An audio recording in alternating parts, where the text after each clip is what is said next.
ആറാം സെമസ്റ്റർ പരീക്ഷകളുടെ റിസൾട്ട് വരാനിരിക്കെ പല വിദ്യാർത്ഥികൾക്കും പലതരത്തിലുള്ള സംശയങ്ങളുണ്ട്.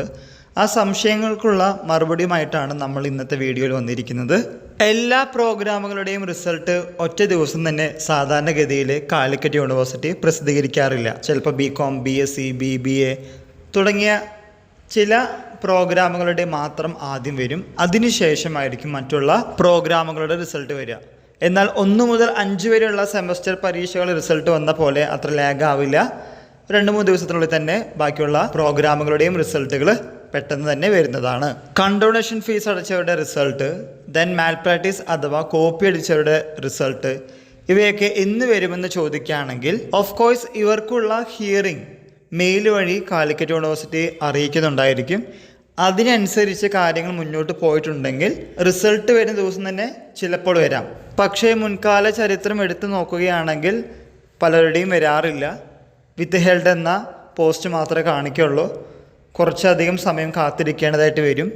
കണ്ടോണേഷൻ ആണെങ്കിൽ കുറച്ച് കഴിഞ്ഞാൽ വരും. മാൽ പ്രാക്ടീസ് ആണെങ്കിൽ ഡീബാർ ചെയ്തിട്ടുണ്ടെങ്കിൽ നമ്മൾ വീണ്ടും ആ പരീക്ഷ ജൂനിയേഴ്സിനൊപ്പം എടുത്ത് ജയിക്കേണ്ടതായിട്ട് വരും. ഈ കാര്യങ്ങൾ ആദ്യം മനസ്സിലാക്കി വയ്ക്കുക. മൂന്നാമത്തെ കാര്യമായിട്ട് വിദ്യാർത്ഥികളോട് പറയാനുള്ളത്, കണ്ടോണേഷൻ ഇല്ല, ദെൻ മാൽ പ്രാക്ടീസിന് പിടിച്ചിട്ടില്ല, എന്നിട്ടും എൻ്റെ റിസൾട്ട് നോക്കുമ്പോൾ വിത്ത് ഹെൽഡ് എന്ന് കാണിക്കുകയാണെങ്കിൽ എന്ത് ചെയ്യും? ഇത് പലപ്പോഴും കാണാറുള്ളത് SDE അഥവാ സ്കൂൾ ഓഫ് ഡിസ്റ്റൻസ് എഡ്യൂക്കേഷൻ വിദ്യാർത്ഥികളുടെ റിസൾട്ട് നോക്കുമ്പോഴാണ്. ഇതിന് കാരണം എന്തെന്ന് ചോദിക്കുകയാണെങ്കിൽ നിങ്ങളുടെ പേപ്പറുകൾ യഥാക്രമം യൂണിവേഴ്സിറ്റിയിലേക്ക് എത്തിയിട്ടില്ല, ദെൻ ടാബ്ലേഷൻ വർക്ക് കഴിഞ്ഞിട്ടില്ല, you have to be weighted.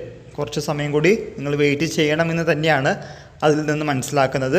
എന്ന് വിചാരിച്ച് നിങ്ങൾ റിസൾട്ട് വരില്ല എന്നല്ല, റിസൾട്ട് വന്നതിന് ശേഷം ഒരാഴ്ച കൂടി നിങ്ങൾ വെയിറ്റ് ചെയ്യേണ്ടതായിട്ട് വരാറുണ്ട്. നാലാമതായി നിങ്ങളോട് പറയാനുള്ളത്, നിങ്ങളുടെ റിസൾട്ട് ഉദ്ദേശിച്ച പോലെ വന്നിട്ടില്ലെങ്കിൽ, നന്നായി പഠിച്ചിട്ടുണ്ട്, അൺപ്രഡിക്റ്റബിളായ യൂണിവേഴ്സിറ്റിയുടെ അൺപ്രഡിക്റ്റബിൾ റിസൾട്ടാണ് നിങ്ങൾക്ക് വന്നിട്ടുള്ളതെങ്കിൽ എന്ത് ചെയ്യുമെന്ന് ചോദിക്കുകയാണെങ്കിൽ റീവാലുവേഷൻ ഡേറ്റ് ഉടനടി തന്നെ കാലിക്കറ്റ് യൂണിവേഴ്സിറ്റി പ്രസിദ്ധീകരിക്കാറുണ്ട്.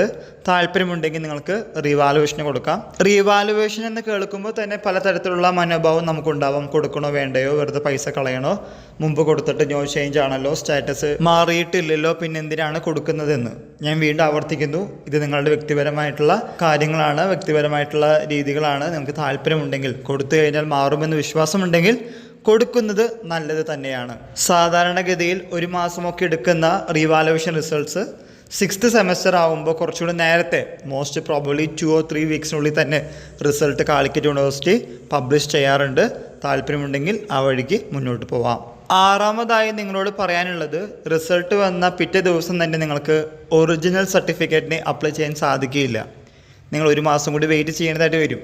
ആ 1 മാസത്തിനുള്ളിലാണ് mark list, consolidated mark list college വഴി നിങ്ങൾക്ക് കൈപ്പറ്റാൻ സാധിക്കുകയുള്ളൂ. കൈപ്പറ്റിയ ശേഷം പിറ്റേ ദിവസം നിങ്ങൾക്ക് എന്ത് ചെയ്യാം? ഒറിജിനൽ സർട്ടിഫിക്കറ്റിന് അപ്ലൈ ചെയ്യാം. അപ്പോൾ അപ്ലൈ ചെയ്ത് കഴിഞ്ഞാൽ പെനാൽറ്റി ഇല്ലാതെ, റിസൾട്ട് വന്ന് 6 മാസത്തിനുള്ളിൽ ഒറിജിനൽ സർട്ടിഫിക്കറ്റിന് അപ്ലൈ ചെയ്തിട്ടില്ലെങ്കിൽ കാലിക്കറ്റ് യൂണിവേഴ്സിറ്റി ചെറിയ രീതിയിലുള്ള ഒരു പെനാൽറ്റി അഥവാ ഫൈൻ ഈടാക്കുന്നതാണ്. ഈ 6 മാസം എന്നുള്ളത് 1 വർഷവും 2 വർഷമൊക്കെ ആകുമ്പോൾ ഇതിൻ്റെ പെനാൽറ്റിയുടെ പൈസ കൂടിക്കൊണ്ടിരിക്കും.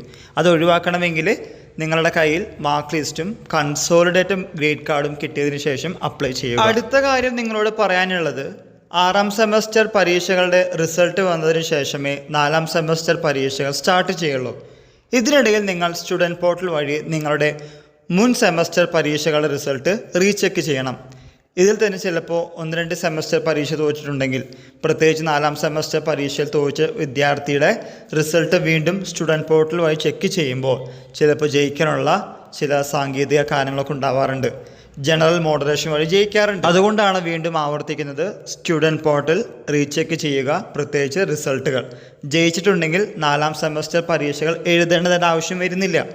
ഓക്കെ, നിങ്ങൾ പൈസ അടച്ചതാണ്, ആ സെമസ്റ്ററിൽ മാത്രമാണ് നിങ്ങൾ തോറ്റതെങ്കിൽ അതിൻ്റെ റിസൾട്ട് മുൻകൂട്ടി അറിയാമെങ്കിൽ, സ്റ്റാറ്റസ് പാസ്സാണെങ്കിൽ ജയത്തോടു കൂടി സർട്ടിഫിക്കറ്റ് നിങ്ങൾക്ക് അപ്ലൈ ചെയ്യാവുന്ന കാര്യമാണ്. ആ കാര്യം കൂടി നിങ്ങൾ ഓർത്ത് വയ്ക്കുക.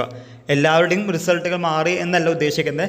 ചിലപ്പോൾ ചില വിദ്യാർത്ഥികളുടെ റിസൾട്ടുകളൊക്കെ സ്റ്റാറ്റസ് ഫെയിൽ എന്നുള്ളത് പാസ് ആവാറുണ്ട്. ആ കാര്യം കൂടി നിങ്ങൾ ശ്രദ്ധിക്കുക. ഇത്രയൊക്കെയാണ് പ്രാരംഭത്തിൽ നിങ്ങളോട് പറയാനുള്ളത്. ഇതുമായി റിലേറ്റ് ചെയ്യുന്ന എന്തെങ്കിലും സംശയങ്ങളുണ്ടെങ്കിൽ കമൻറ്റ് ബോക്സിൽ കമൻറ്റ് ചെയ്യുക. അറിയാവുന്ന കാര്യങ്ങൾ അറിയുന്ന തരത്തിൽ പ്രസൻറ്റ് ചെയ്യുന്നതാണ്. എല്ലാവർക്കും ഒരിക്കൽ കൂടി നന്ദി, നമസ്കാരം.